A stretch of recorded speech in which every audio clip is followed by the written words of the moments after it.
okay, this is the moment that we've been waiting for. We already know precisely what Mark thinks about it because of the way... How do you know that? Because of the way you actually say the title. Okay, well... So we know, there you go. He hasn't even said anything. He's just sighed as though the end of the world is nigh. Avatar, The Way of Water. Avatar, The Way of Water. There you go. So you'll remember back in a previous age, 2009 or something, we had Avatar, the plot of which was, the Na'vi, in Pandora, and all the bad people are coming to steal all our unobtainium, so named because it is unobtainable. I always thought that, and it turns out it's a real word. A ludicrous thing. Yeah, turns out he didn't make it up. Turns out he didn't make it up. Turns out it's actually a thing. Unobtainium is a word that is used for stuff which is unobtainium.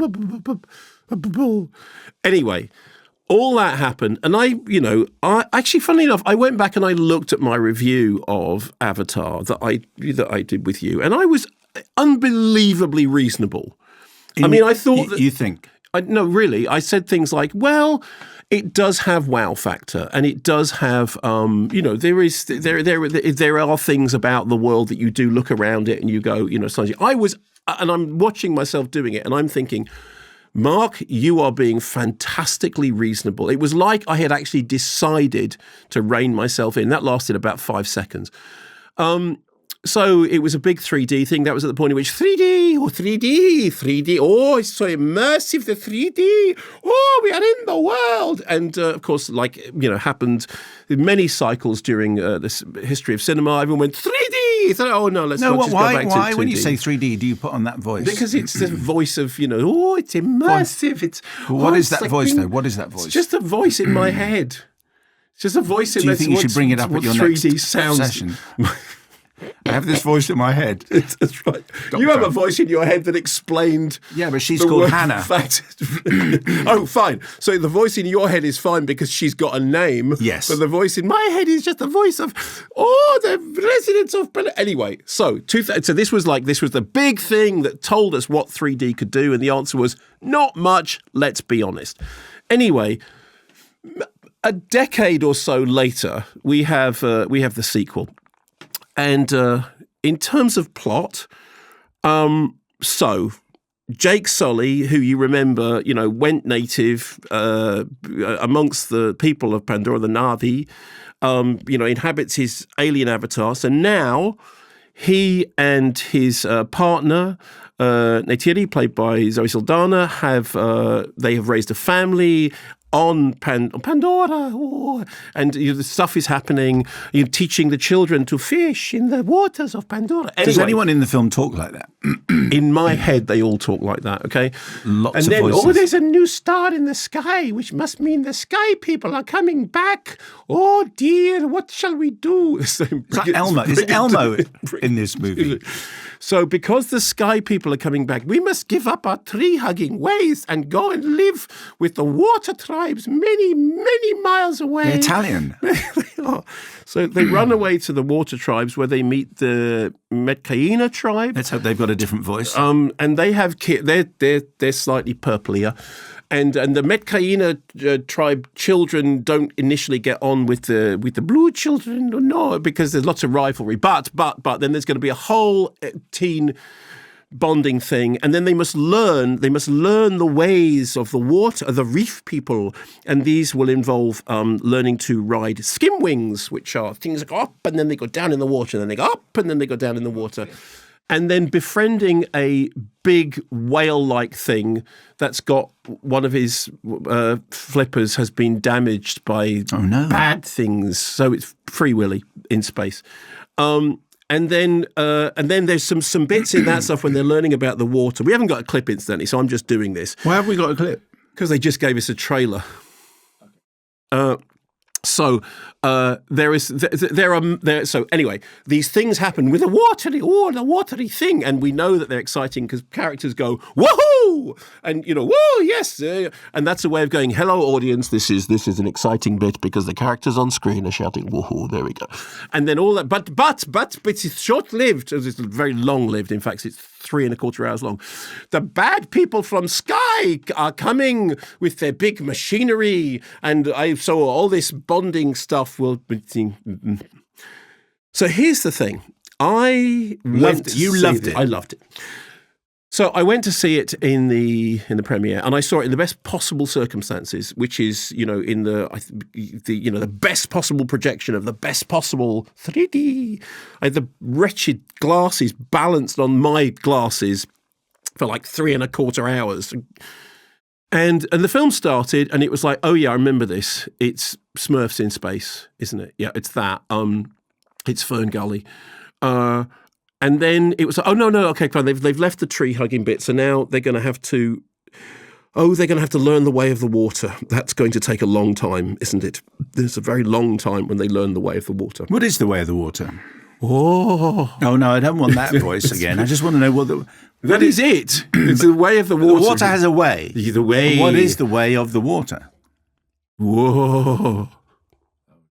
Holding your breath underwater. Befriending whales, or damaged whales. Yeah, damaged whales. Yeah.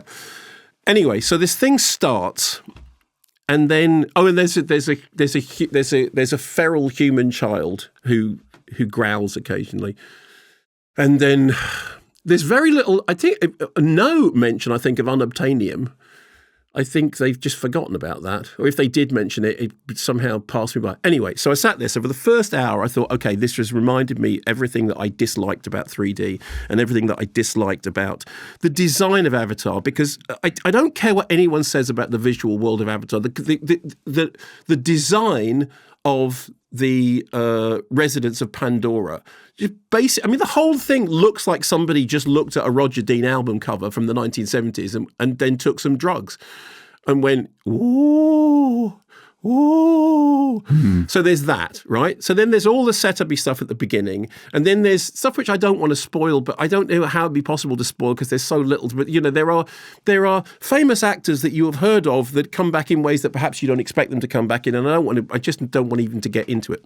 And then there is the whole thing when it turns into this teen movie thing about the rivalry between the children of one lot and then the children of the other lot. And on the one side, the children of a lesser god. And then on the other children side, of men. Children of men. Then they have a big fight underwater. And then that goes on for a very long time. And you think, okay, well, there's going to have to be a bit, isn't there? And then the thing happens, and then the sky people, and then the blah-de-blah-de-blah, and then there's a big, and then we move into the third act. Who are we rooting for? Whose side are we on? I was rooting for that bit in Aliens when he says, we just got to nuke it from space. And I just kept thinking, yeah, let's just do that. Are we on Kate Winslet's side? Is she a good thing? It's not really a matter of that, is it? It's a matter of it's a matter of I just want this to end, and I didn't look at my watch. I deliberately didn't look at my watch because we'd had to put our phones into the what's it thing. Anyway, so this goes on, and then we get to a section which basically takes the third act of Aliens and the first act of the Poseidon Adventure and the whole of the second half of Titanic and rams them all together in a way that I think James Cameron imagines in some world maybe emotionally exciting. But in my case, I felt so old. I felt like I was growing a whole new set of teeth. So here is the thing. The film apparently has to take something like $2 billion in order to break even. I have no idea how it will do financially. I really have no idea. I mean, Avatar was, one of the, if not the most biggest grossing films of all time. Avatar: The Way of Water is staggeringly boring. It is so dull. It is so long. It is so ponderous. It is so utterly without wit or artistic merit.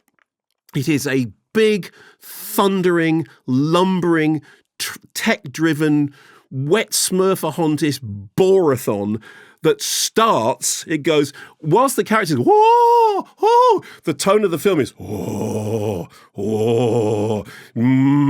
serious stuff. So, a bit Lord of the Rings, a bit Star Wars, a bit any other, quite a lot Fern Gully, quite a lot Pocahontas, quite a lot Cameron every now and then wanting to go back and do, the stuff which he, because the thing is, he likes, human tech, but he's kind of created this world in which we all have to actually care about any of this stuff that's happening with any of the inhabitants of Pandora, which I don't care about. And so I found myself trying to amuse myself by thinking of names, funny names, to get me through the thing. Because honestly, 2 hours in, I was losing the will to live. It's so...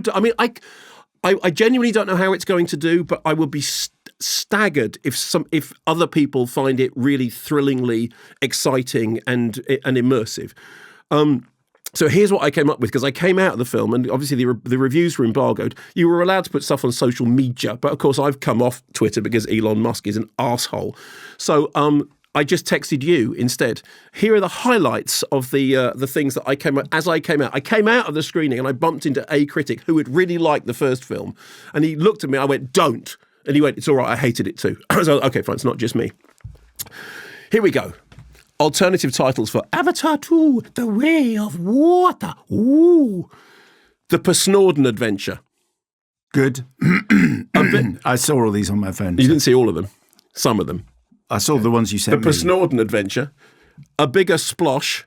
Mm-hmm. Good with that. Free Silly. Okay. Fern Dully. Jurassic Water Park. Very pleased with that. I was very pleased with that. Lord of the Water Wings. Okay, that works. My favourite, Rising Damp. I haven't seen the film. I don't really... Is it? Rising Damp is a TV show with Rigsby. Okay. Finding Emo. Yeah, well, that was your voice that was you my, did. Oh, I found Emo. Avasleep, The Way of Torture. That works. And my two other favourites, and you cannot bleep these. You said, "Is it like Das Boot?" And I said, "Das Poop." And my favourite, Shitanic. Well, let's see if you get away with that. It's staggeringly I realise dull. that. Correspondence at kermodeandmayo.com. It's so full of itself. If you would like long. to, It's so that's the end of boring. take one. It's Production so management, general, all-round stuff was form Lily of Hambley. interest, and Cameras, all Teddy the Riley. characters Videos by Ryan are Amira. dull, Studio dull, engineer Josh dull, Gibbs. Finn dull, Rodham was the dull, assistant dull, producer. dull. Guest researcher Sophia Van. hated it. Hannah Talbot was the producer. Simon Paul was the director. Not that he bothered to come in because of the train strike. Mark, what is your film of the week? Oh, it's Avatar: Way of Water. Thank you very much. Thank you for listening. Was there anything else you wanted to say? Do you know what my film of the week is? Go on. Jeremy. Which isn't out, so that doesn't count. Thanks very much for watching this video. I hope you enjoyed watching it as much as we enjoyed making it. While you're here, check out all the other videos because they're cool too, aren't they? Yeah, and if you want to keep up to date with everything Kermode and Mayo's Take, then check out our social channels. I mean, why wouldn't you? I mean, I would. I have done. Excellent.